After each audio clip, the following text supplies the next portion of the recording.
Avec ces yeux qui sont les miens, je ne me représente pas seulement, je sens que ce que j'incarne, car je ne fais rien, j'incarne tout simplement, s'adresse au-delà de toi et en même temps à un public qui m'entoure jusqu'à l'horizon, qui partage la joie ou la peine de mon instant authentique. L'acteur qui joue à mon idée devrait être un joueur pour de vrai, quelque chose de tout à fait rare.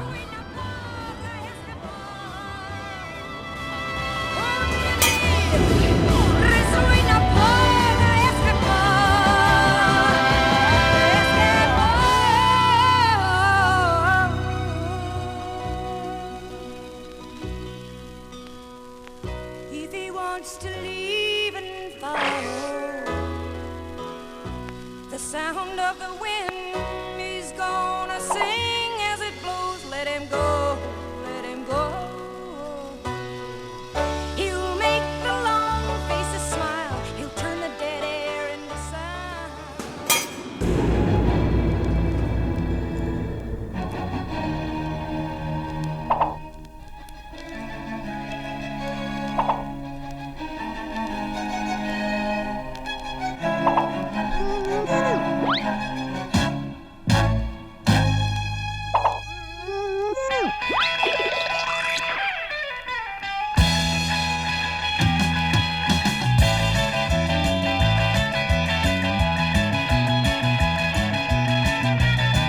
quelques-uns des principaux mythes qui tissent notre vie quotidienne, n'est-ce pas? Mais oui, d'ailleurs c'est comme ça que je les ai pris. Ils ont fait partie de mon actualité comme ils faisaient partie de l'actualité des autres Français au moment où je les étudiais.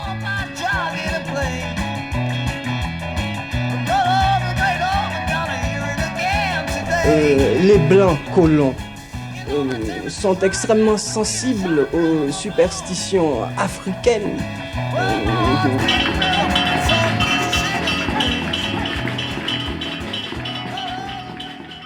Je crois qu'il n'y a pas de vie sociale possible sans utopie. La projection du présent en un possible qui ne se réalisera pas. Cette projection est indispensable même pour que les gens s'émeuvent, pour qu'ils agissent. Les grandes révolutions sont des grands échecs aussi. Rien ne disparaît complètement, mais rien ne s'accomplit complètement. Prenez la Révolution française, elle a été le rêve d'une démocratie magnifique, d'hommes libres, maîtres de leur destin, maîtres de leur personnalité. Ce fut le rêve de Saint-Just, ce fut le rêve de Robespierre. Ils ont agi pour ce rêve. De ce rêve, il est resté quelque chose. Quand je dis rêve, c'est entre guillemets, c'est une pensée en réalité. C'est une utopie. Et il en est resté quelque chose, et quelque chose qui n'a pas cessé d'être un ferment chez nous. Et en même temps, ça ne s'est pas accompli tel que, et au contraire.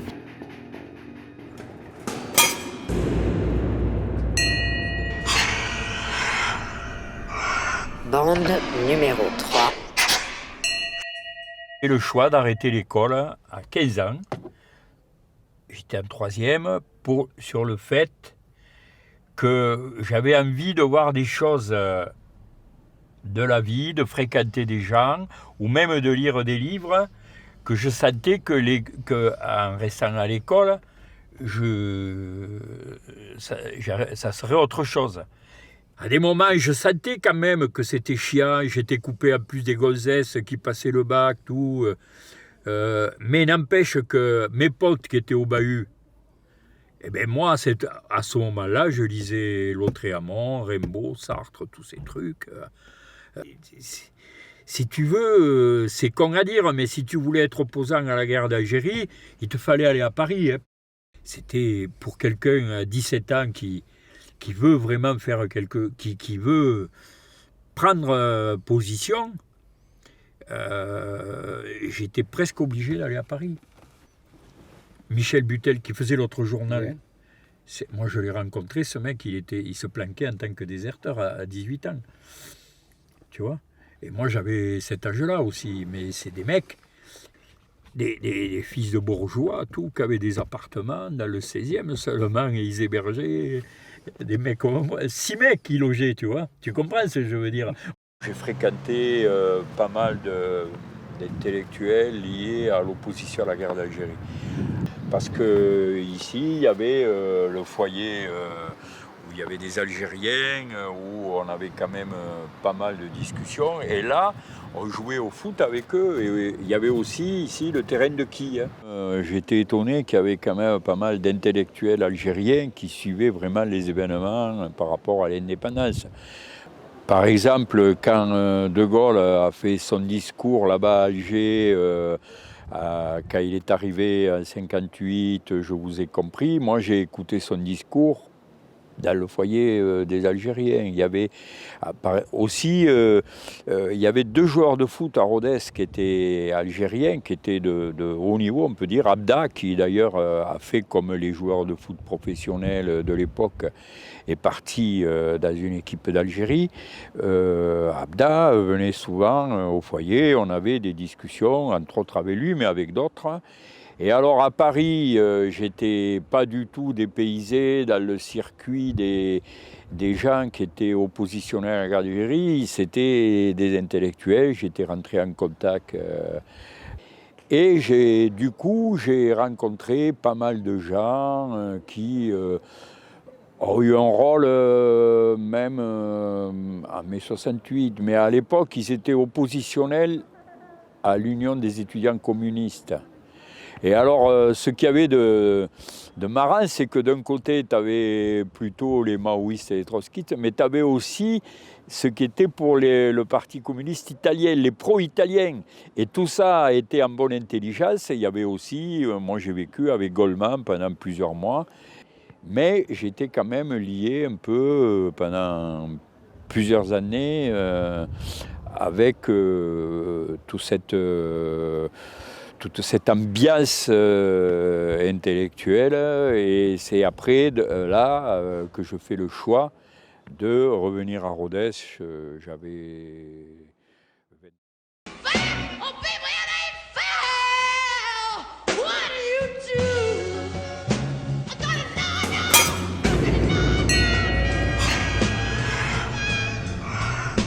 Épisode numéro 4.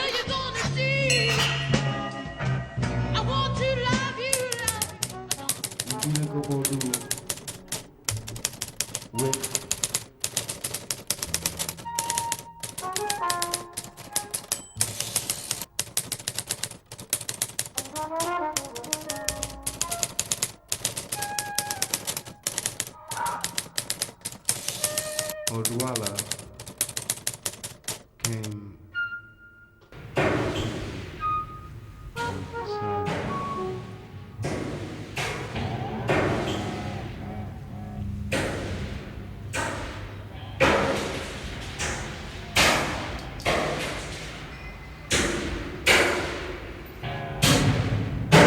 De plus en plus, les Américains trouvent qu'il manque de bras et d'enfants. Parce qu'il faut produire, il faut, par tous les moyens de l'activité possible, remplacer la nature partout où elle peut être remplacée. Il faut trouver à l'inertie humaine un champ majeur, où ce sera le règne enfin de tous les faux produits fabriqués, de tous les ignobles ersatz synthétiques, où la belle nature vraie n'a que faire. à tous les triomphaux produits de remplacement, où le sperme de toutes les usines de fécondation artificielle fera merveille pour produire des armées et des cuirassés. Plus de fruits, plus d'arbres, plus de plantes pharmaceutiques ou non, et par conséquent plus d'aliments, mais des produits de synthèse à satiété. Vous êtes fou, monsieur Artaud, et la messe. Je renie le baptême et la messe. Il n'y a pas d'acte humain qui, sur le plan érotique interne, soit plus pernicieux que la descente du soi-disant Jésus-Christ sur les autels. Si fort qu'on me presse de questions et que je nie toutes les questions, il y a un point où je me vois contraint de dire non, non, alors à la négation. Et ce point, c'est quand on me presse, quand on me pressure et qu'on me traite jusqu'au départ, en moi, de la nourriture, de ma nourriture et de son lait. Et qu'est-ce qui reste? Qu'est-ce qui reste? Que je suis suffoqué! Et que je ne sais pas si c'est une action, mais en me pressant ainsi de questions, jusqu'à l'absence et au néant de la question, on m'a pressé, jusqu'à la suffocation, en moi, et l'idée de corps, et d'être un corps. Et c'est alors que j'ai senti l'obscène, et que j'ai pété de déraison, et d'excès, et de la révolte de ma suffocation. Et c'est alors que je tout fais claquer, parce qu'à mon corps, on ne touche jamais.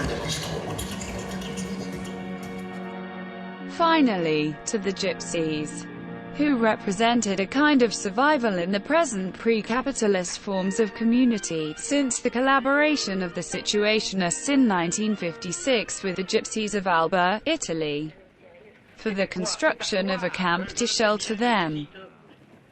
Until Debate's friendship with Tony Gatler, what interested the Situationists in these communities was their existence independent of the state and capitalist accumulation.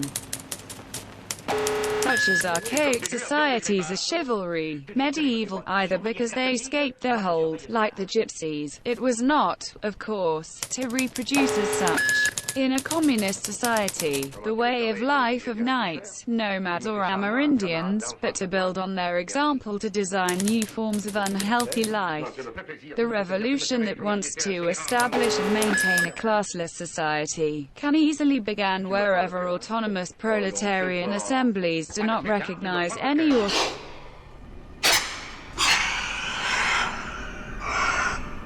Il me fend le cœur. Oh! Et alors? Alors, ne jouons plus, non? Qu'est-ce qu'on fait? À moi, il me fend le cœur. À toi, il te fait rien. À toi, il te fait rien, alors. Oh, très bien. Tiens, cœur. Non, mais on va pas parler de Trével, bien entendu. Il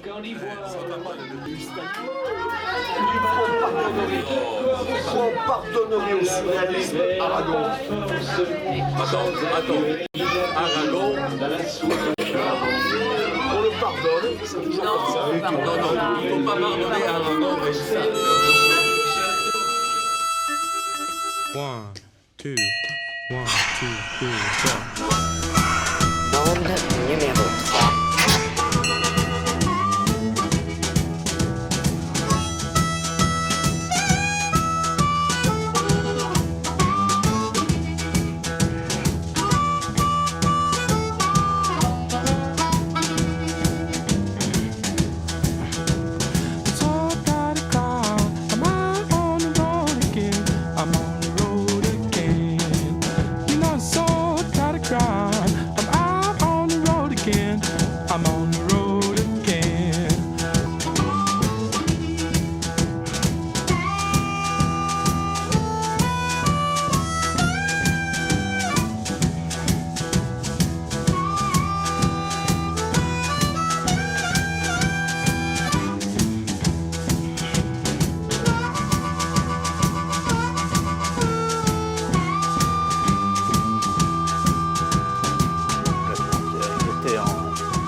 Black Panthers et tout, ils se sont retrouvés à Alger.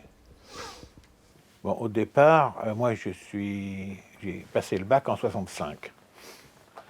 j'ai décidé d'aller à Grenoble faire des études de médecine. Ça n'a pas été très loin.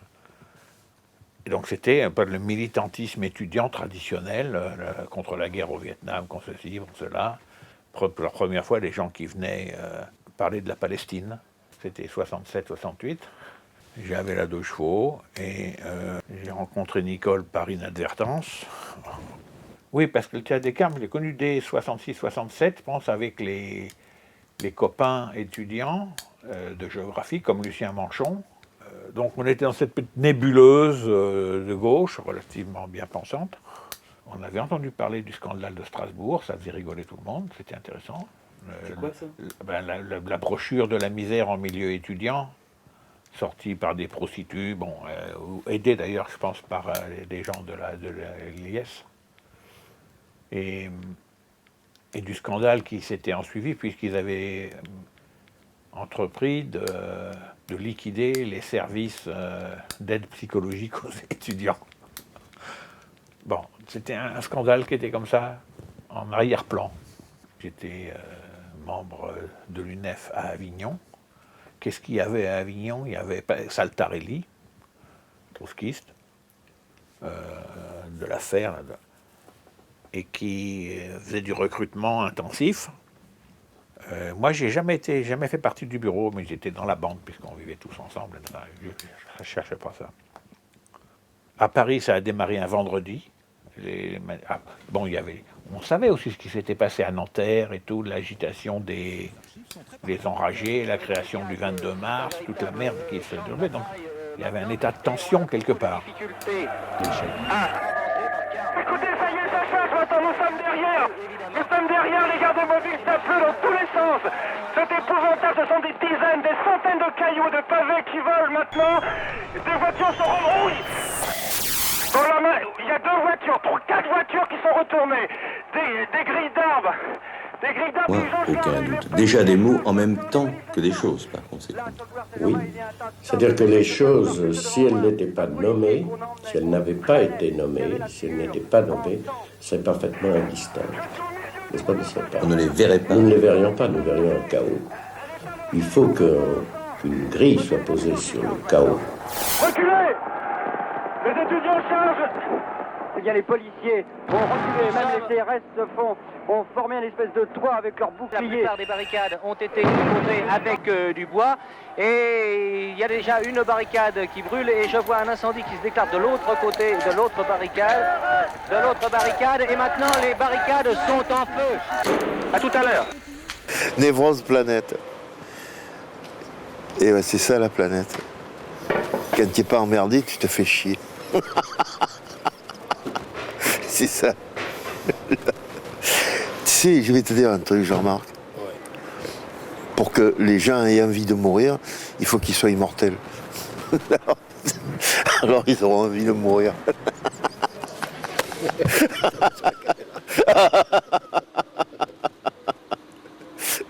Allez.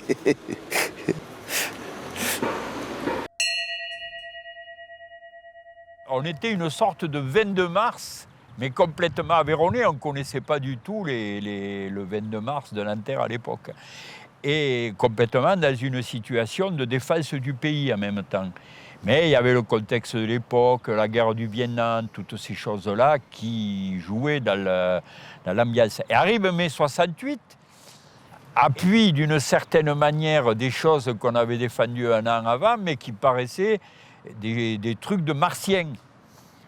Et ça concrétise, paf, la réalité, elle est là. Alors voilà, je trouve que c'est intéressant quand même d'avoir été au milieu de tout ça. Et après, mai 68, on continue le pavé jusqu'à 71, où on s'est autodissous. Le pavé, c'était une sorte de cette espèce de mouvement. On faisait une petite revue écrite à la main. C'était, mais avec quand même pas mal de discussions et avec même public sur des questions de l'époque, mais ça niait l'anticentralisme culturel. Ça se passe plutôt à l'automne 67. Et C'est d'ailleurs après tout ce qu'on a vu ensemble à Avignon, chez Benedetto et tout ça, avec quand même une critique sur le Festival d'Avignon déjà à l'époque, hein, ce côté même mise de Paris sur la culture. On a quand même vécu tout ce qui s'est passé dans l'Aveyron. Il y a eu des grèves tout à fait prolongées comme ailleurs.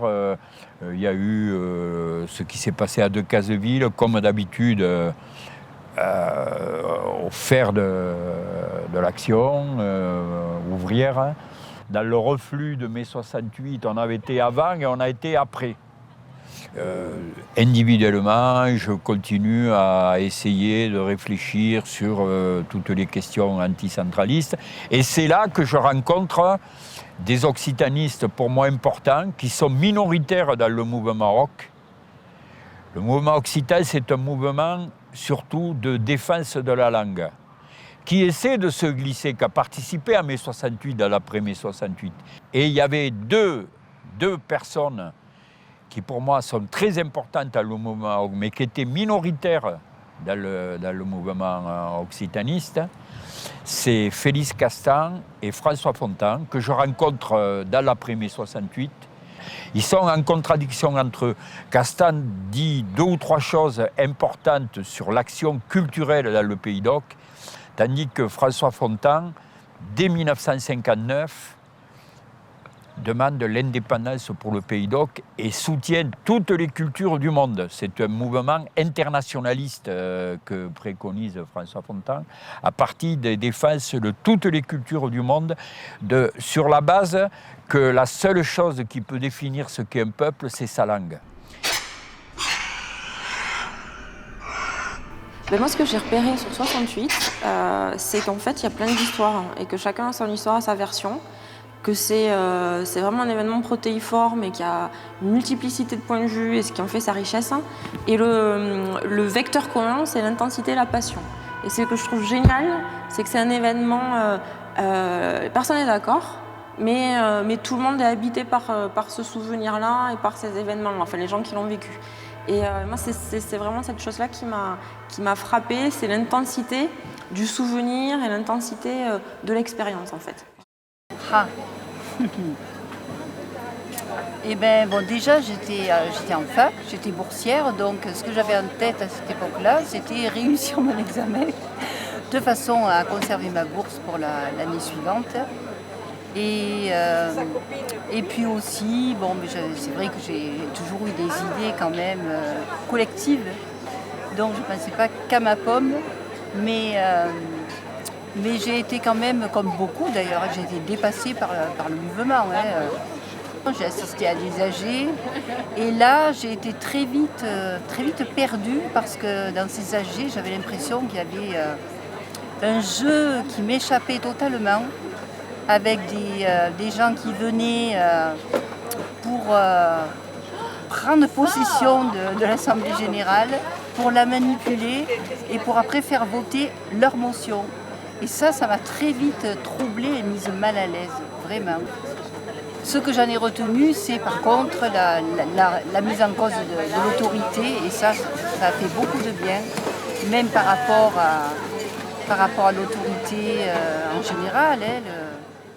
Il n'y avait plus personne qui voulait aller en classe ou faire classe. Voilà, donc à Commercy, dans la Meuse. Pays des Madeleines. Alors, je suis venu probablement par un des derniers trains qui ont circulé dans le midi de la France, plus exactement à Arles. Et donc, à Arles, il y avait un peu de remue-ménage, pas beaucoup, mais un peu. On défilait sur le boulevard des Lys, et je me souviens qu'on était quelques jeunes. On est allé reprendre le lycée Frédéric Mistral aux forces de l'ordre.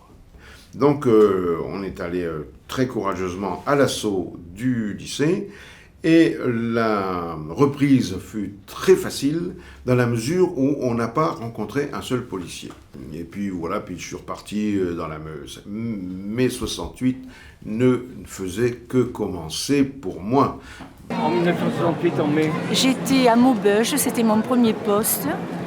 Et on a passé un mois de mai formidable. Il faisait un temps superbe. J'ai appris à jouer au tennis. J'étais amie avec la fille de Bouchon-Neufzel, donc ça s'est très bien passé. Puis après, on a arrêté, on a été payé quand même. Hein. Premier poste, donc c'était quelque chose quand même. Voilà. Le vendredi, ça démarre sérieusement à Paris avec les manifs dans le quartier latin quand les flics ont voulu vider la Sorbonne. Le dimanche soir, à Avignon, il y a un petit groupe, on s'est dit qu'est-ce qu'on fait? On démarre ou pas? On fait la grève ou pas? On démarre le... Tout d'un coup, il y avait Gérard Gélas qui était là, je ne sais pas comment il était venu. Il y avait son copain espagnol, la nare espagnole Vicente. Il y avait Saltarelli, il y avait Nicole, il y avait moi, je ne sais plus s'il y en avait d'autres. Hein. Bon. On a dit, ok, on tente de lancer la grève le lendemain. Et c'est un peu ça la surprise, c'est que lundi matin, il a suffi d'être devant la porte et en 2 jours, ça a bloqué toute l'université. Pas tout de suite, mais en quelques jours, l'administration a disparu. C'était un peu l'exemple parisien, les bruits de ce qui se passait à Paris, des occupations de la Sorbonne, de l'Odéon et tout ça. Ils ont paniqué, ils se sont tirés tous. On s'est retrouvés dans une fac vide. Bien sûr, on a occupé, on y habitait, on y faisait la bouffe, on a laissé des traces de gras sur les murs, parce qu'on faisait de la friture en pagaille, là.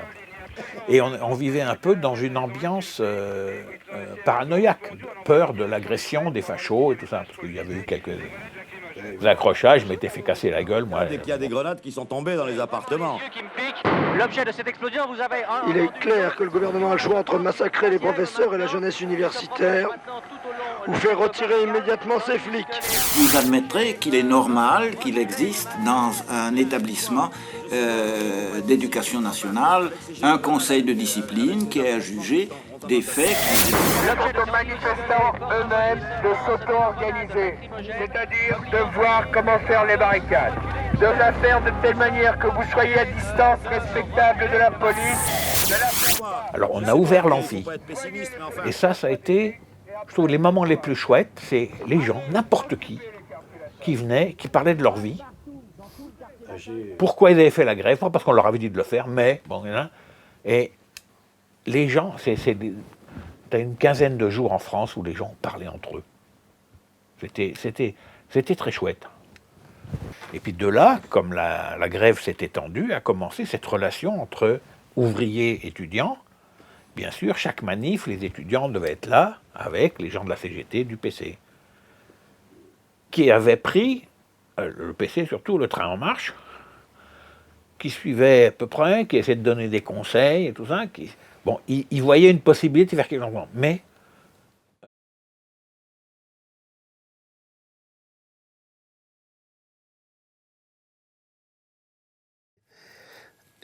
Épicure avait trouvé la clé, c'est-à-dire pratiquer le plaisir avec la vertu. Et les parents deviennent orphelins de leurs enfants. Ils sont abandonnés. C'était 4 siècles avant Jésus-Christ. Le texte de Platon. La République. Lorsque les pères s'habituent à laisser faire les enfants, lorsque les fils ne tiennent plus compte de leurs paroles, lorsque les maîtres tremblent devant leurs élèves et préfèrent les flatter, lorsque finalement les jeunes méprisent les lois parce qu'ils ne se reconnaissent plus au-dessus de l'autorité de rien et de personne, c'est là, en toute beauté et en toute jeunesse, le début de la tyrannie. Tu te rends compte que toute la modernité, elle sert à un mécanisme féodal de dominance. Toute l'intelligence de l'homme sert à servir les autres hommes. J'avais pris conscience que la guerre d'Algérie était très juste et je voulais aller déjà manifester avec les Algériens. Et j'habitais dans une zone, comme on disait après, quand on est arrivé en France, mon père était mort. Et je faisais partie déjà des pionniers de France, qui était un mouvement de jeunesse issu du Parti communiste français. Et si tu veux, quand il y a eu 68, effectivement, ça m'a modifié aussi mon rapport au Parti communiste. que j'ai plus senti comme forcément la seule solution pour être de gauche, avec des alternatives beaucoup plus libertaires. C'est un petit peu, voilà, beaucoup moins de rigidité. Mais je veux dire, j'étais quand même déjà prête, j'étais déléguée de classe. J'étais déjà... Et c'est pour ça que j'ai fait un 68, pas du tout festif, contrairement à beaucoup d'amis, mais je venais très sérieusement le matin, je faisais des groupes, des réunions, j'allais aux manifestations, voilà. Et après, ça m'a modifié aussi ma façon de vivre, mon rapport à une certaine rigidité, mon rapport à la sexualité, ça m'a vraiment modifié. En 68, ça a été beaucoup de choses. Par rapport à une éducation plutôt protestante et après militante, voilà. Ça a changé beaucoup de choses, 68. Et Castan faisait chaque été à la Mostre del Larzac, Castan, sur le Larzac, a une action originale par rapport au mouvement du Larzac. Il défend les arts plastiques du Pays d'Oc.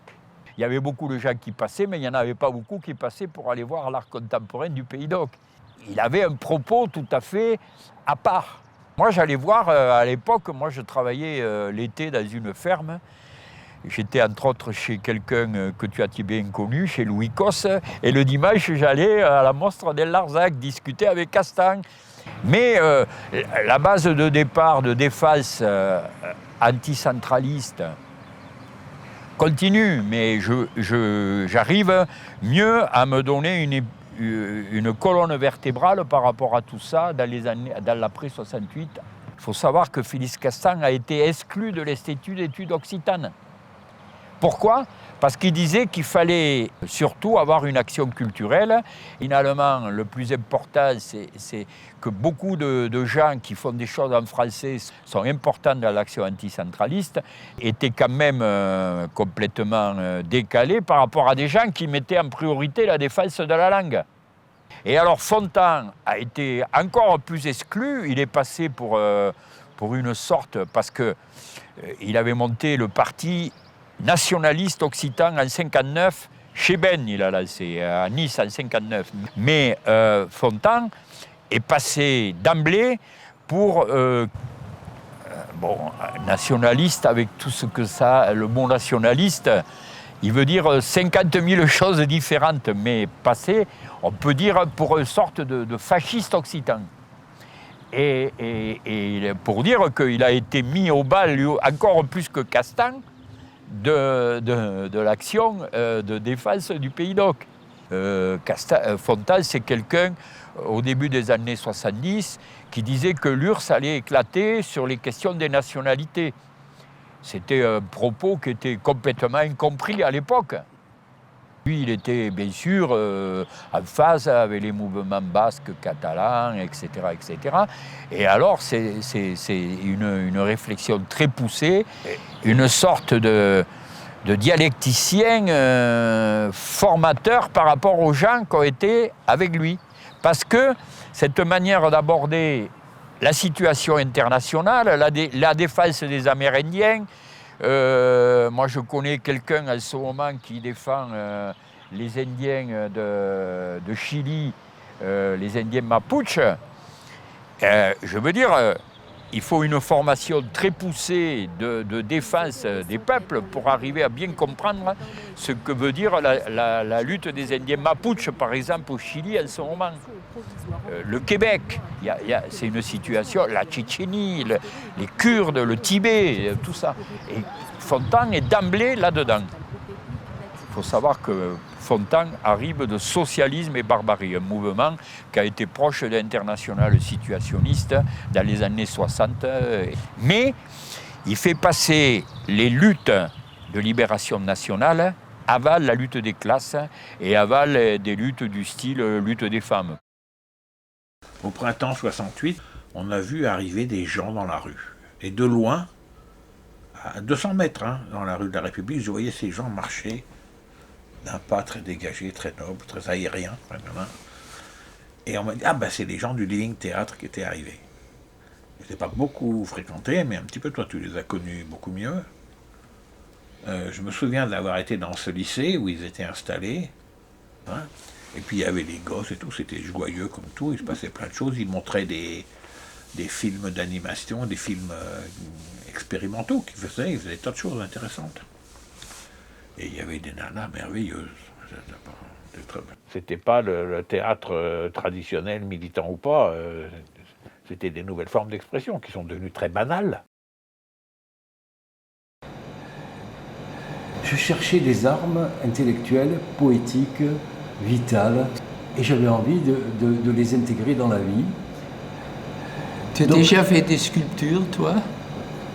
Oui, maintenant j'en fais, mais c'est des objets électroniques. Des objets électroniques. Écoute, je dis ça parce que je t'écoute, oui? Et je sens que la manière avec toi tu vois ta vie, c'est aussi haptique. Pas seulement intellectuel, mais haptique, tu vois, tu le touches. Oui.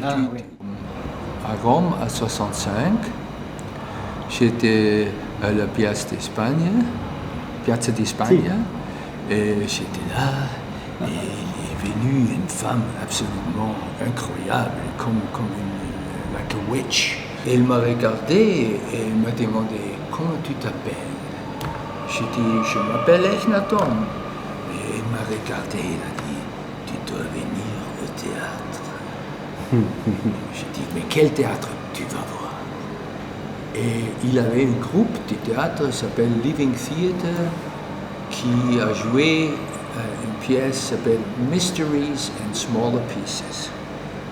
J'étais dans une salle de théâtre où il se passe un spectacle complètement différent que tout ce que j'ai jamais connu. Qu'est-ce que c'est ça, théâtre? Ça a commencé avec un homme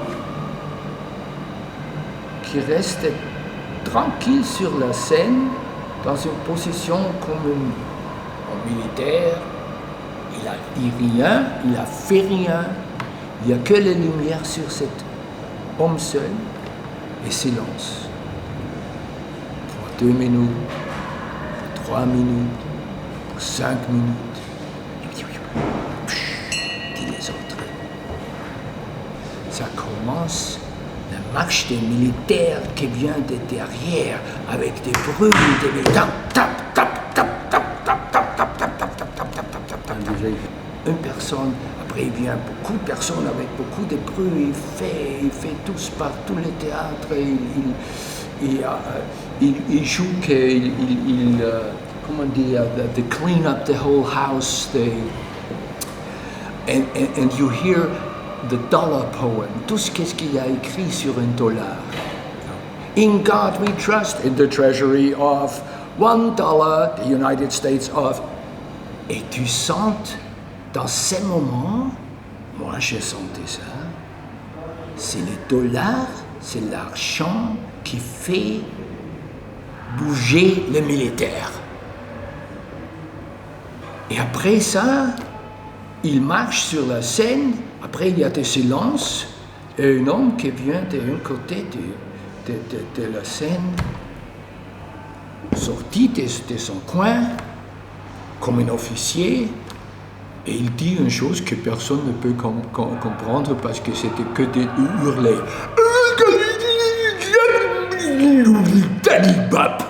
Et tu sais qu'est-ce que tout le monde a dit? Yes, sir! Hein?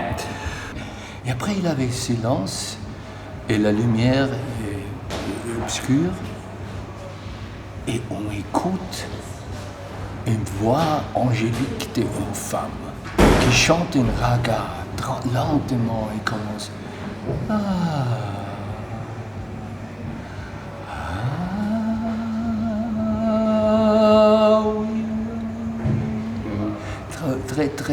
Très belle. Et il chante le souffle de la vie. On ferme les yeux, on se sent comme un enfant dans le théâtre et on écoute la mère universelle qui nous chante le souffle de vie. Et quand elle est finie, on voit des petites lumières sur la scène. Première, un tout petit, plus petit qu'on peut imaginer. Et plus, et plus, et plus. Et après, centaines de petites lumières. C'était un sens. Mysteries in smaller pieces.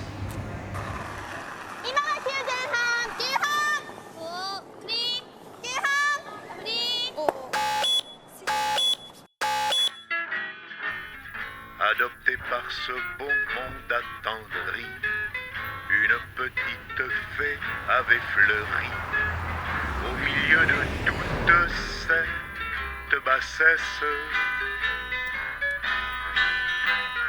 Comme on l'avait trouvée près du ruisseau, à tout hasard on l'appelle les princesses. Passant par là quelques 20 ans plus tard, il a le sentiment qu'il le regrette. Sur le plan des techniques, quand l'image construite et choisie par quelqu'un d'autre est devenue le principal rapport de l'individu au monde qu'auparavant il regardait par lui-même, de chaque endroit où il pouvait aller, on n'ignore évidemment pas que l'image va supporter tout, parce qu'à l'intérieur d'une même image, on peut juxtaposer sans contradiction n'importe quoi. Et c'est également quelqu'un d'autre qui gouverne à son gré ce résumé simplifié du monde sensible. Le flux des images emporte tout. Et nous voilà aux portes de mai 68, puisque Jean-Louis, à 30 ans, s'est retrouvé élu au bureau confédéral de la CGT, a participé entre autres à ce qu'on a appelé les négociations de Grenelle. Tu es, j'ai trouvé, le dernier témoin. Moi, oui, moi j'avais pas dit le dernier survivant, mais le dernier vivant. Vivant, c'est déjà pas mieux, oui. Mais écoute, le dernier témoin de ceux qui ont participé aux négociations de Grenelle. Voilà. On considère, ça reste mon point de vue, que ce n'est pas le syndicat ni les syndiqués qui décident pour tout le monde, mais c'est l'ensemble des salariés, autant qu'on est capable de le faire. Et ça a d'ailleurs été ça la nouveauté de la grève de 1968. J'y reviendrai. Je pense que la plupart des gens, en 68, et ça c'est tout au 68-69, ils suivaient des mots d'ordre pour aller à une manif, pour faire des trucs, parce qu'ils avaient envie de faire quelque chose, mais ils ne s'étaient pas embrigadés du tout, ni dans le PC, ni dans les trotskistes, ni dans les Mao, ni dans les socialistes du PSU. Quoi. C'était, on y allait parce qu'on a envie de le faire, c'est tout. Qu'il y avait une occasion de le faire, mais sans être inféodé à qui que ce soit. Et au fur et à mesure, en ce qui me concerne, et un peu aussi en ce qui concerne Nicole, je me suis complètement détourné des trotskistes. Il faut quand même penser, il y a eu beaucoup de pays où les jeunes se sont mobilisés en 1968. Et avant. Mais ce qui est la particularité de la France, c'est qu'il y a eu à la fois le mouvement des jeunes et des étudiants et le mouvement social de la plus grande grève qu'on ait connue depuis la Deuxième Guerre mondiale. D'abord, on était fauchés, complètement. Et comme tout était bloqué, on allait au marché-gare. Là, il y avait les gars qui vendaient rien, parce que de toute façon, c'était bloqué. Et ils nous donnaient de la bouffe. On remplissait la voiture de légumes et de fruits qu'ils donnaient, simplement, parce qu'on était des étudiants sympathiques, voilà. Et on distribuait aux copains, je me souviens, on faisait la tournée avec ça, et on vivait là-dessus quand on occupait la fac. Avec les cheminots, au départ, c'était la grande sympathie. Il y a même eu organisé des virées nocturnes pour aller taper sur les gaullistes qui collaient des affiches, quoi, les bagarres entre eux. Ils distribuaient des morceaux de câble pour faire ça. En page 77, tu écris quand même « La CGT a manqué son rendez-vous avec l'histoire et avec la jeunesse et les étudiants ». Alors cette idée que la CGT a raté mai 68, on n'a pas vu venir, c'est pas ça. Ah non, pas mai 68 en général. Alors, vas-y, là-dessus, a raté son rendez-vous. Le rendez-vous avec les étudiants, les jeunes, etc. Mais je dis aussi que la responsabilité n'est pas imputable seulement à la CGT, ni principalement à la CGT. Premièrement, Georges Séguy est quand même celui qui, dans la nuit du 10 au 11 mai, La nuit des barricades, là, pour ceux qui n'étaient pas nés à ce moment-là. Et une répression policière très violente Centaines de a blessés. décidé qu'il fallait lancer un appel général à toutes les organisations syndicales et de gauche pour une action qui s'oppose à cette violence. Voilà. Il a convoqué le bureau confédéral en pleine nuit, qu'il a approuvé, et dès le lendemain matin, il a discuté, enfin la CGT a discuté avec les autres organisations syndicales. Ça a abouti à un accord sur la journée du 13 mai, et au succès retentissant de cette journée, où se trouvaient à la fois dans la manifestation les syndicalistes et les jeunes. Bon. Et nous avions appris qu'il y avait des difficultés de dialogue avec le mouvement des étudiants. Et Benoît Frachon, dès qu'il est arrivé, a réclamé au journal L'Humanité de lui envoyer quelqu'un à qui il a donné une interview rappelant tout ce que la CGT avait fait en commun avec les étudiants, avec l'UNEF dans les périodes antérieures, et appelant à une unité des uns et des autres. Mais ça n'a pas eu de suite parce qu'il y avait déjà une ambiance assez difficile où on peut citer comme un des obstacles majeurs l'article qu'avait écrit Georges Marchais dans lequel il parlait d'un anarchiste allemand, ce qui s'est retourné complètement contre le Parti communiste d'ailleurs. Bon, et il y a eu une poussée générale de développement de partis gauchistes. C'était très différent à Paris et dans les provinces, parce qu'il y a beaucoup d'endroits où la jonction s'est faite dans les villes de province dans de bonnes conditions. Une fois que le mouvement a été lancé et que la grève s'est lancée, là, il y a eu contact avec les cheminots, très net et très sympa, près de la rotonde. Parce que la question politique s'était posée dès le début. Mollet et Mitterrand sont venus à la CGT. Et ils se sont comportés comme des gens qui étaient déjà au gouvernement. Enfin, qui se croyaient déjà au gouvernement et qui demandaient en particulier à la CGT d'en rabattre sur les revendications. Donc on a très bien compris à ce moment-là que ça n'était pas l'ensemble de la gauche qui pouvait se réunir dans un changement politique, en tout cas pas à ce moment-là. Bon, et en discutant au bureau confédéral, on est venu à la conclusion que dans ces conditions, il fallait demander l'ouverture d'une conférence et d'une négociation tripartite entre le gouvernement, le patronat et les syndicats. C'était ce qu'on a appelé la conférence de Grenelle. Parce que la première fois qu'on est monté à Paris en mai, c'était avec la voiture de Barbe, la 4L de Barbe, qui nous faisait monter à Paris pour aller rue Soufflot au siège de l'UNEF. On ne savait pas très bien pourquoi, il fallait y aller, on y allait.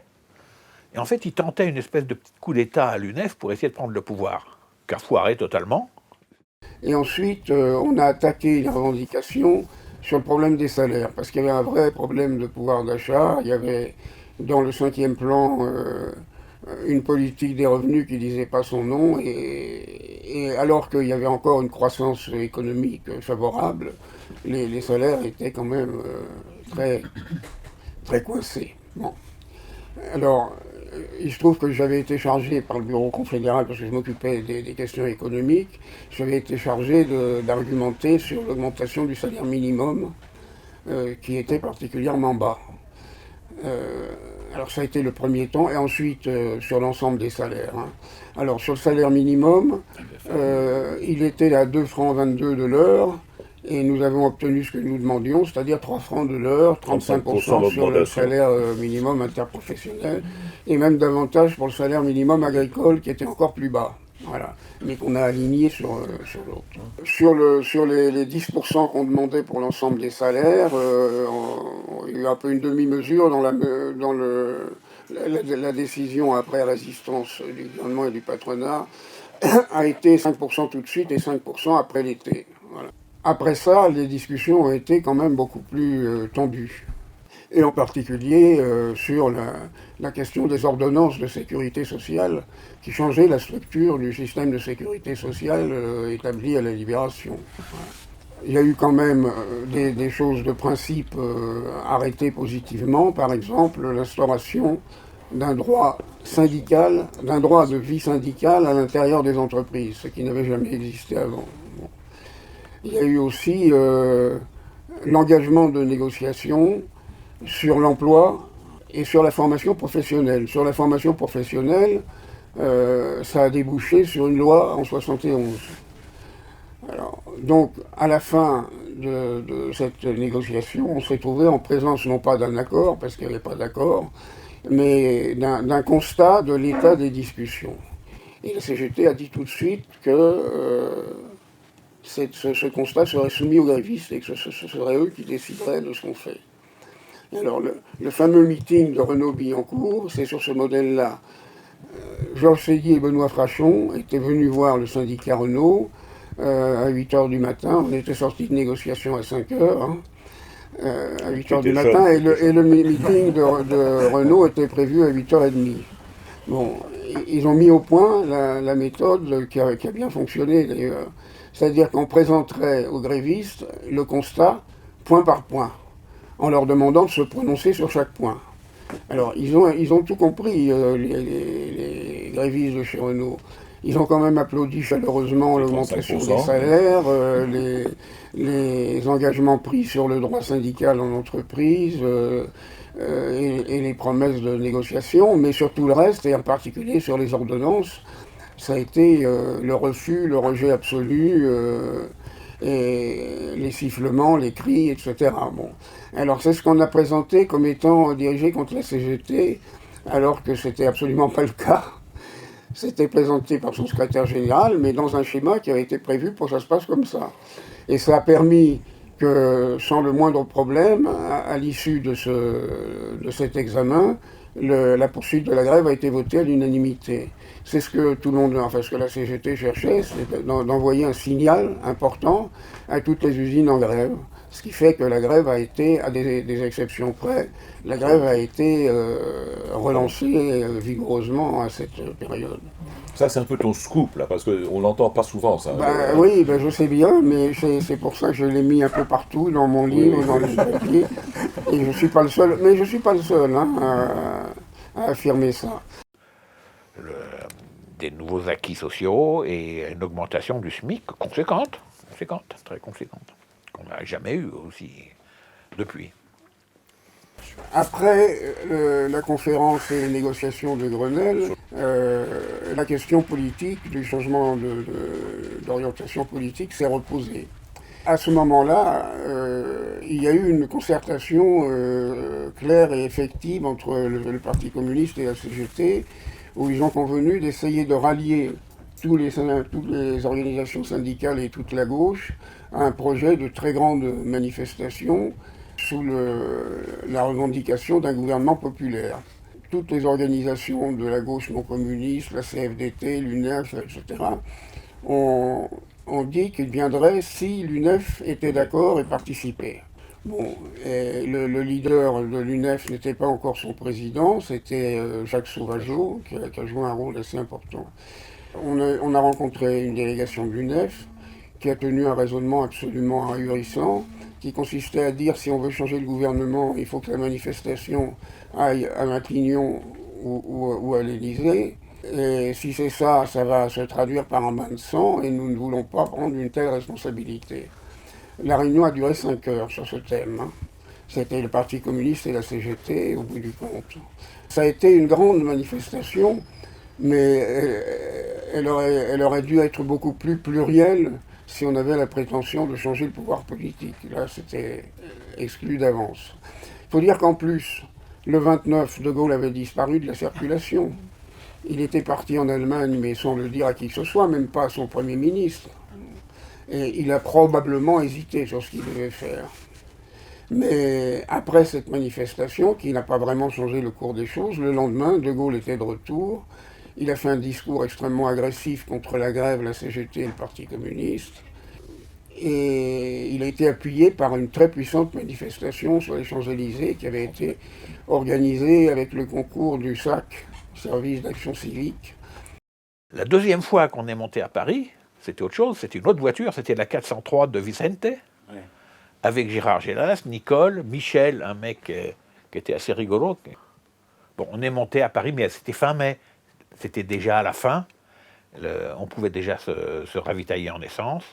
C'était les dernières manifs à Paris, les dernières manifs de rue, les dernières barricades et tout ça.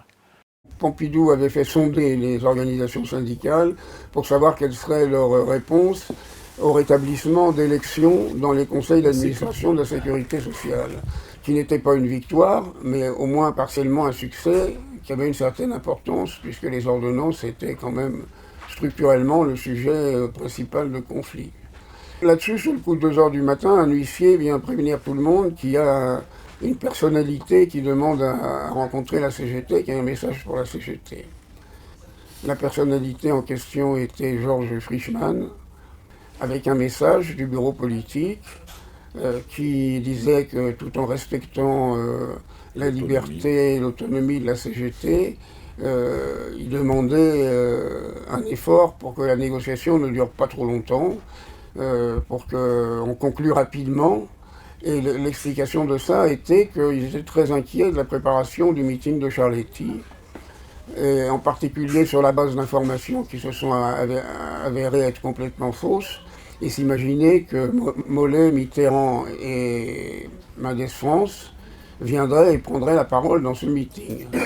Georges Fegui a fait le service minimum, mais il a quand même transmis le message, non pas les raisons de ce message, mais le fait qu'on avait abordé tous les sujets, qu'on savait quelle était la position des uns et des autres, et par conséquent, il fallait arriver à une conclusion. Bon. Alors, ça ne gênait ni le gouvernement ni le patronat, mais par contre, les autres organisations syndicales ont été très fâchées, à juste titre, et elles ont strictement refusé de continuer à discuter discrètement de cette histoire de rétablissement des élections. C'est ça le principal loupé de la conférence. La situation s'est trouvée de nouveau ouverte sur le plan politique, et c'est pour cette raison que le Parti communiste et la CGT se sont concertés pour démarcher les autres organisations syndicales et de gauche. Voilà. Là, je crois que vous avez à peu près complètement le déroulement de la situation tel que nous l'avons vécu. Hein. Il y a des gens qui ont vécu autre chose.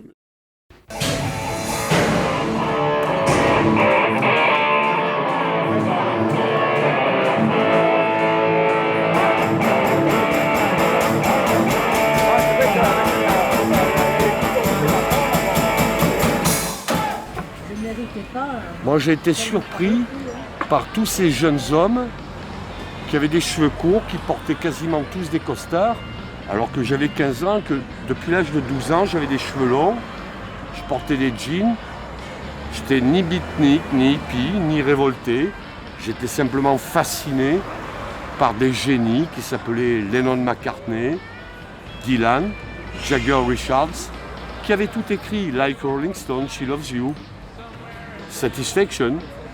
Je vois cette bande d'hurluberlus qui disent une phrase d'un fascisme absolu, il est interdit d'interdire.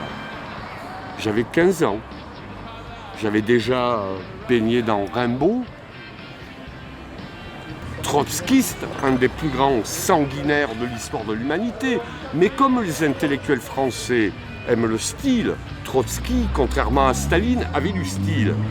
Le massacre des seuls véritables révolutionnaires, les anarchistes, ils ont eu le pouvoir à un seul endroit, à Kronstadt. Et nous permettons, nous sommes d'ailleurs le seul pays au monde où il n'est pas choquant encore d'être maoïste ou trotskiste. Intellectuellement, nous sommes le pays le plus abruti du monde. Tout le monde crache sur l'Amérique, mais il reste quelques intellectuels aux États-Unis qui ont du bon sens. Un jour, quelqu'un a dit « Nous avons la gauche la plus imbécile du monde ». Ensuite, nous avons la droite la plus imbécile du monde. Nous avons l'extrême gauche la plus salope du monde. Et c'est un homme d'ultra-gauche qui vous le dit. Moi.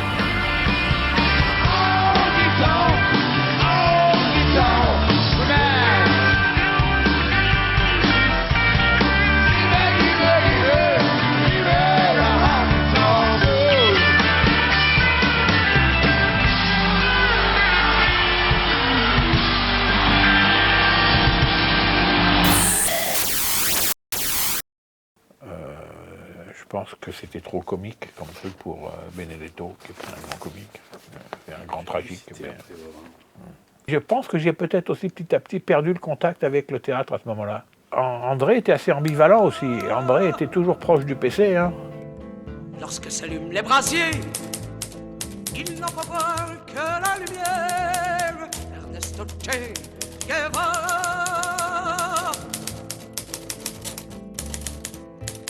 30 jours durant, entre le vent et les nuages de la Sierra. Derrière nous la mer, les plaines, les rizières de vent. Les épines, la poussière, les piqûres et le vent. Notre peau n'est plus que manteau de misère. Brûle le champ de canne. Lorsque s'allument les brasiers, il n'en faut voir que la lumière. Ernesto Che Guevara.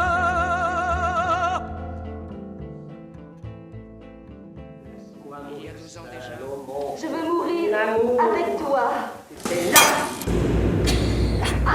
Allez, c'est commencement. Remontons. On ne vous enlève pas les jambes, c'est certain. On va te sortir les ovaires, les intestins et le triste. C'est ici même, là, dans ce lieu retiré à l'origine, dans cette fabrique d'ordures. Il faut tout reposer, refaire. On va étaler sur la terre pour voir à tout. On va étaler des affaires secrets sur cette terre. On va fermer. On va chercher. On va trouver.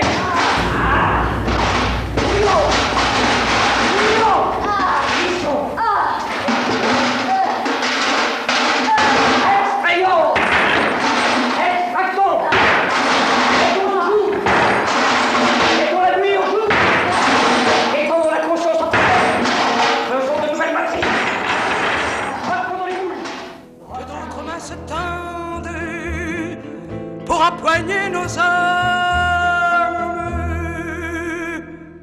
Hasta la victoria siempre. Alors, pendant l'été rebelote, tout le monde descend. Il y a Françoise Kourilski, super excité. Il y avait la Passade, excité aussi. Ils venaient tous continuer, après la lutte, croire que ça allait continuer au niveau culturel, qu'ils allaient faire quelque chose. Là, on était un peu débordés. Hein. Ils tenaient le haut du pavé. Le déclenchement de la grande merde à Avignon, ça a été quand le préfet du Gard a interdit la représentation de la Faïda de Saint-Denis. Là-dessus, grand rap-d'âme, solidarité des uns et des autres, manif. Il y a eu une grande manif sur la place de l'Horloge qui était très calme, un sit-in en fait. Et là, les flics sont arrivés et ont décidé de tout casser. Bon, pareil aussi, ils avaient des ordres de mettre de l'ordre dans la pagaille, même si c'était pas violent, hein, c'était pas... Béjart s'était plus ou moins solidarisé, mais il s'était pas solidarisé en arrêtant de jouer, il jouait et il avait invité toute l'équipe du Chêne Noir, on était avec eux, à venir sur scène. Et moi j'étais au bord de la scène avec Shankar, là, et pac, pac, pac, c'était extraordinaire. C'est là, un restaurant.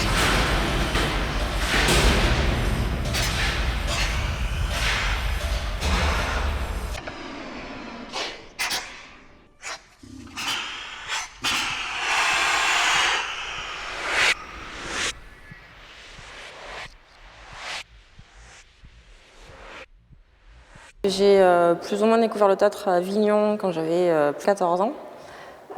Et en fait, j'entendais parler du Living en 68 qui aurait tué Jean Vilar. Voilà, donc ça c'est depuis cette époque-là, j'ai toujours eu cette anecdote en tête. Hein, et puis après, bien plus tard, en tant que chercheuse. Voilà, je me suis toujours intéressée au Living de loin. J'avais peur de m'y approcher de plus près dans le cadre de mon travail qui est la recherche sur le théâtre américain. Parce que quand on est angliciste comme moi, travailler sur le théâtre, c'est pas toujours bien vu de certains collègues. Hein, et travailler sur des Américains en France, c'était un petit peu... Voilà, je brouillais les lignes. Je suis attirée par New York. C'est juste une attraction d'identité. Avant, il avait un climat psychique très positif. Et peu à peu, ils sont venus des étudiants, des mouvements spéciaux, je ne sais pas, 21 mars, qui étaient un peu violents. Ils sont venus de Paris pour nous protéger contre la droite. Et moi j'ai dit, écoute, je n'ai besoin pas d'un groupe violent qui me protège. Je sais bien me protéger moi-même parce que je ne provoque pas la violence, moi. Le climat psychique a changé. Premièrement, c'était spontaneous, c'est le festival d'Avignon, c'est artistique, c'est l'esprit. Et après, l'imagination au pouvoir, après la politique au pouvoir, après, oui, on fait la crève, on fait ça, chi-chi-min, quoi. Et ça a changé. Et qu'est-ce qu'était un climat de désir, de sentir, a changé à un climat un peu plus violent. Et il a commencé une dynamique que moi j'appelle desperate spontaneity. Spontanéité désespérée. Qui est toujours l'ennemi de la révolution. Des faits de décision trop vite, prématures, d'aller dans une onde où nous sommes the worm in an apple that thinks the whole world's apples. Finalement, tu as plus qu'une berre dans une pomme qui croit que tout le monde est une pomme.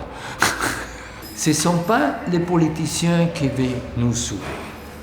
Ce n'est pas la science qui va nous sauver. Ce n'est pas les partis politiques qui vont nous sauver. Ce sont des gens qui comprennent ce qui se passe, qui se mettent ensemble et qui trouvent des moyens de faire des choses différentes. Peu à peu. Comprendre qu'il y a une révolution qui prend les moyens de la production, après qui prend le pouvoir, et après une révolution qui prend le luxe. Oui, ça ne suffit pas. On a besoin d'apprendre peu à peu toutes des transformations individuelles et collectives que toute une société doit faire, peu à peu.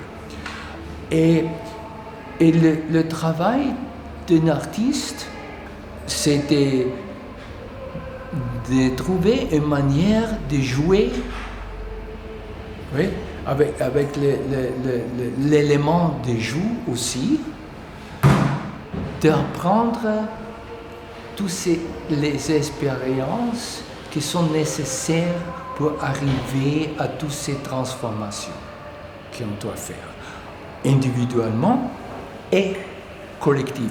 C'était Paradise Now, pour commencer. C'était un travail qui était un voyage intérieur-extérieur, philosophique, politique, matériel, spirituel. 1, 2, 1, 2, 3. Écart numéro 5.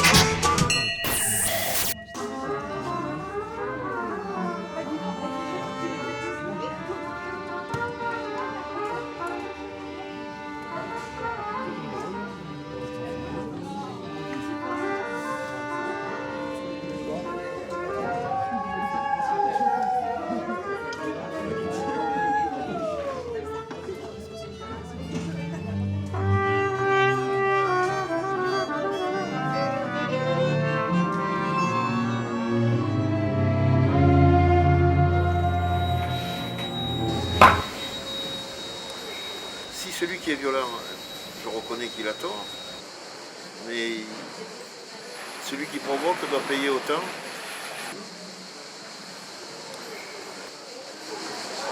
Voilà. Ah oui. Quand ils veulent pas draguer le Rhône. C'est un gladiateur triste. Dans son regard, il y a tout. Il y a quelque chose de révolutionnaire dans son comportement. Il y a une grande modestie, ce qui est une qualité rare. Et qui est la vraie noblesse d'ailleurs. La modestie.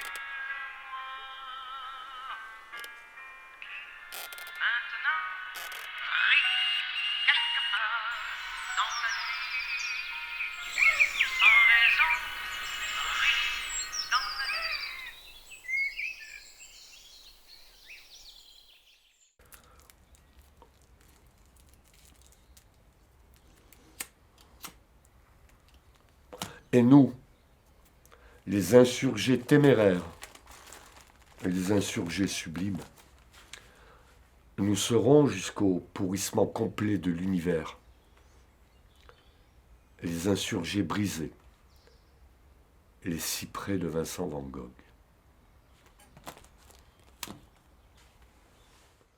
Foutaise!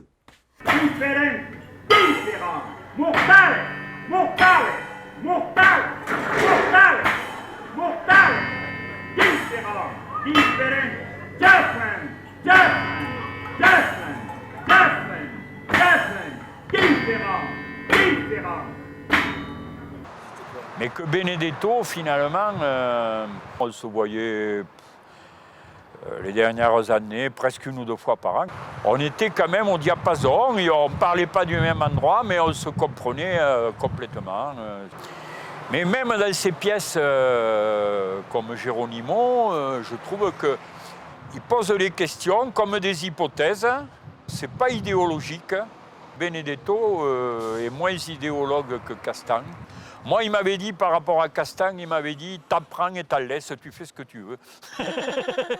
Mais j'avais lu mon programme politique, mais sur l'angle utopique.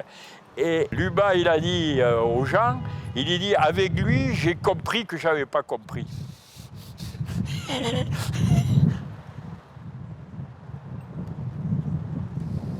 Bonjour. Bonjour. Un jour, il est passé un monsieur qui vous connaît bien, René Vaurin. Pierre vu à Rennes, il y a longtemps? Ouais, ça fait maintenant 2 mois. Vous n'êtes plus jamais passé. Putain. Il vous a laissé ses coordonnées. Oh putain, alors, voilà. C'est marrant. Aussi, c'est un café qui est resté toujours à peu près dans le même décor depuis qu'on le connaît, depuis qu'on est gosse. Salut! Là, il y a la plaque à côté, c'est là où venait Antonin Artaud quand il se baladait dans Rodez. Quand on est monté à Paris pendant la fin des événements, pour lancer les dernières cailloux, les dernières barricades, il y avait eu du côté de la rue Saint-Jacques beaucoup de casses. Ça avait pris feu dans les bibliothèques. C'était le côté où il y avait les anards qui se battaient là. Il y avait un gars avec une petite table au milieu d'un grand hall. C'était le représentant des trotskistes. Et on lui demande qu'est-ce qui s'est passé cette nuit. Le mec il dit, il s'est rien passé.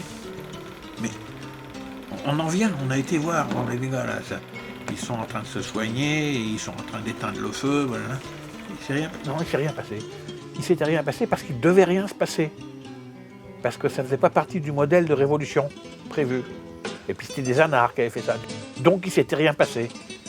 Mais ça c'était éblouissant comme rencontre. Ça s'est terminé au petit matin, la vie avait repris, ordinaire. Les poids lourds sur le quai arrivaient à 4-5 heures du matin ou même avant, ils arrivaient pour aller aux Halles.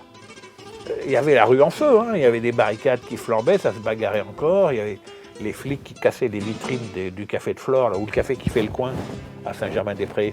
Il y avait grosse bagarre et il y avait cette dernière barricade au début de cette rue qui débouche du pont Henri IV ou je ne sais pas lequel. c'était jouissif, mais c'était la fin, c'était clair. Et la vie recommençait, la vie ordinaire, derrière nous, recommençait. Personne n'est venu nous taper dessus par derrière, d'ailleurs.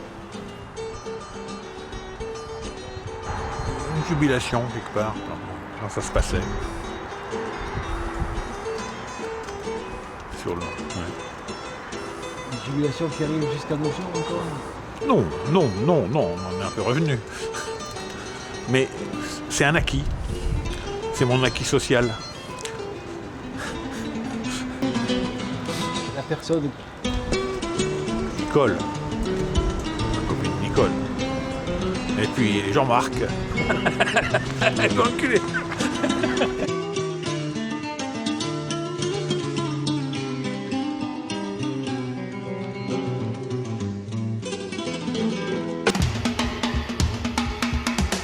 Now comes the capture of the beast.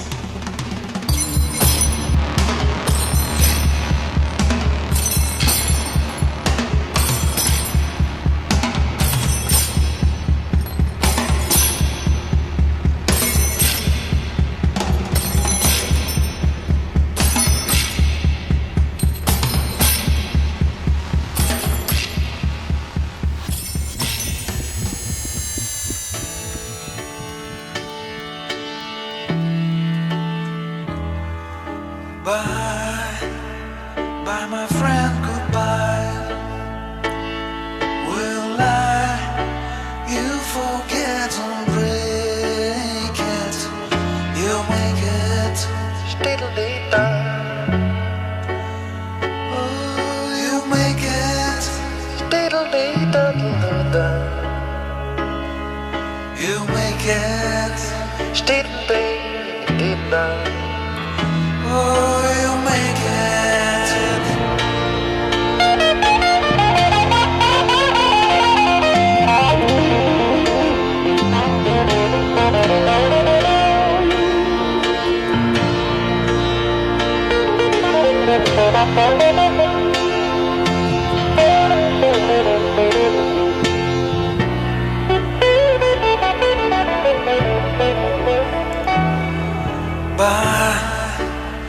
Bye, my friend, goodbye. Will you forget and break it? You make it. Oh, you make it. You make it.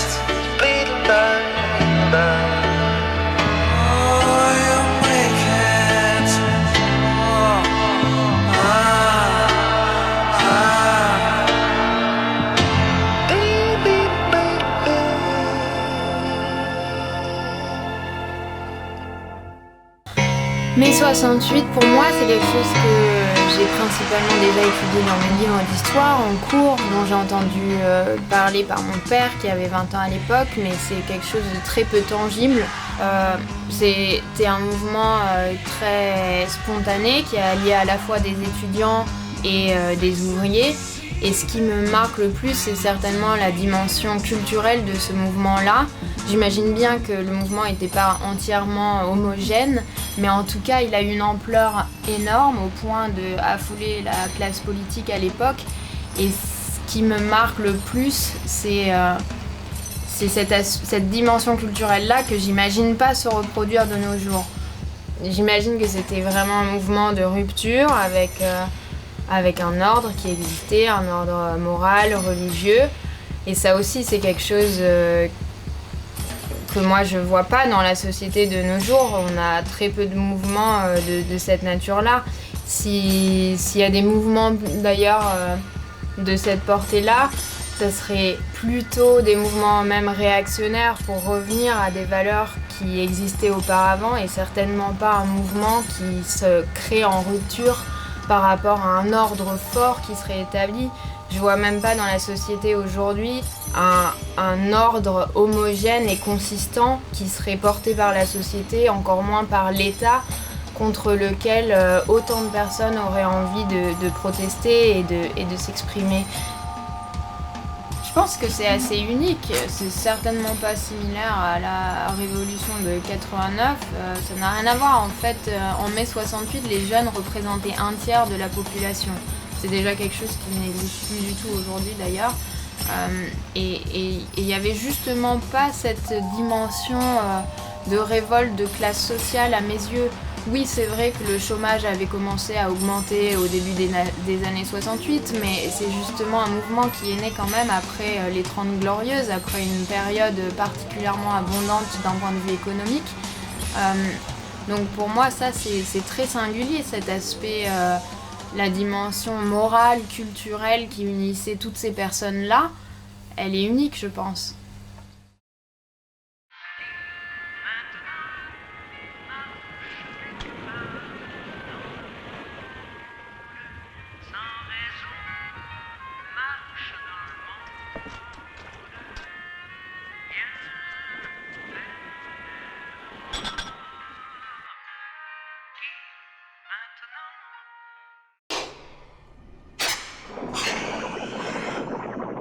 Al final de todo. Alla fine di tutto. À la fin de tout. At the end of everything. W końcu всего. Benedetto cerca coraggiosamente di mettere la musica di Marx, le critiche della merce e il confezionamento del pesce nel barattolo dell'Occitania. Signe, climat, situation, intervalle, interligne, saison, époque, page. Determinazione inalterabile a rimanere indeterminata. Circonstance, histoire, péripétie, instant, occasion, lapsus, espace. Des tribus de célestes vagabonds connaissaient la soudure à l'arc, le fil du rasoir, le braconnage, l'art des cabanes et le lancer d'images sous la lune. Le pouvoir, surtout quand on ne le convoite pas, est au bout du fusible éclectique. Mirage, singularité, caprice, curiosité, bifurcation, intravagance, extravagance. Amen. Et maintenant? And now. Et maintenant? Il fera beau, je crois. It will be nice, I think. Et autant que vous le voudrez. Et autant que vous le voudrez. And as much as you want.